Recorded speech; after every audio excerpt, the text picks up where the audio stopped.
Hello, welcome to BioGreat TV. If you're new here, please subscribe and turn on the notification so you don't miss our next video. Danieri Basammula-Ekkere, Mwanga II Mukasa, Ugandan traditional ruler who fought colonialism.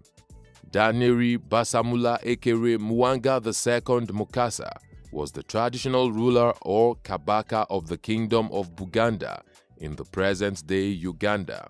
His reign lasted from 1884 to 1888 and then from 1889 to 1897. He fought against colonialism, beginning with one of their major tools of penetration into African societies, which is religion. Mwanga II resisted Christianity, and even when he saw he couldn't succeed, he became a convert but didn't stop fighting to retain sovereignty of his kingdom.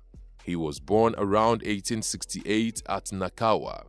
His father was Muteesa I of Buganda, who ruled from around 1856 to 1884. Muteesa had 85 wives, and Mwanga's mother was his 10th. After the death of his father, Mwanga ascended the throne of Buganda as the Kabaka at the young age of 16. At the time, British Christian missionaries were already making inroads into the Kingdom of Buganda. It was those missionaries, and not even the colonialists armed with weapons, that Mwanga first considered the greatest threat to his rule. In any case, the missionaries had the backing of European colonial powers who were nursing plans to take over the region. Mwanga's father also had to deal with the Christian missionaries and Muslims as well. His father found a way to set the Catholics, Protestants, and the Muslims against each other, thereby kept at bay the influence of their colonial government on his kingdom. Mwanga II, unlike his father, took a more aggressive approach. He expelled missionaries and demanded Christian converts among his people to denounce their faith or be executed. He actually carried out such executions. He even had the incoming Archbishop, James Hannington, assassinated on the eastern border of his kingdom on the 29th of October 1885. He simply did not like how Christianity was influencing his people. For instance, it was alleged that he felt greatly humiliated when some of his subjects and palace servants began rejecting his sexual advances because they were Christians and thought it sinful. For a king who by tradition holds all power and authority, that was the height of contempt. It was simply unheard of. He determined he would bring an end to the influence behind such rebellion and conflicting values. In May 1886, he ordered all the converts in his court to abandon their new faith or face death. Several Catholic and Protestant converts were killed. 22 men who had become Catholics were burnt alive.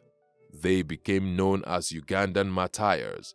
Among the executed were Joseph Mukasa Balikudembe and Charles Luanga, who both held positions in Mwanga's court as master of the court servants.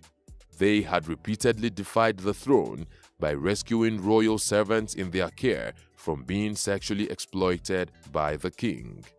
These brutal murders were of serious concern to the British, who decided to back groups of Christians and Muslims who planned to rebel and throw their support for Mwanga's half-brother, Kiwewa Nyonyintono. When the battle was fought at Mengo in 1888, Mwanga was defeated and his brother was enthroned. But Kiwewa Nyonyintono spent only a month on the throne before he was replaced by another brother, Kalima Muguluma. Meanwhile, Mwanga, who had escaped alive, approached and negotiated with the British. He promised to let go of some of his sovereignty and hand them over to the British East Africa Company if they helped him get back his throne. With this arrangement, the British helped Mwanga unseat his brother in 1889.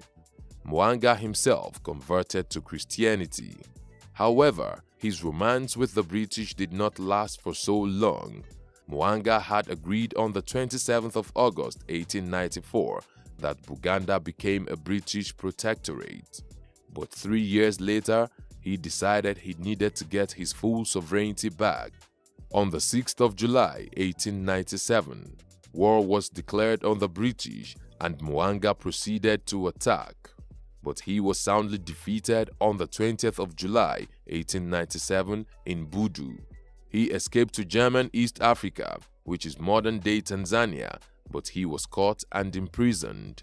Yet again, he managed to escape, and driven by a need to reclaim his throne, he raised an army and returned to Buganda, but was again defeated and captured on the 15th of January 1898. The British sent him on exile to Seychelles. While there, he was baptized into the Anglican Church with the name Danieri, meaning Daniel. He died in exile in Seychelles on the 8th of May 1903 at the young age of about 35. 7 years later, in 1910, his remains were taken back to Buganda and buried at a place called Kasubi. What have we missed out of this history? Let's know in the comment section. Will it be ridiculous to subscribe to our channel? If no, please like this video, share, and subscribe to our channel.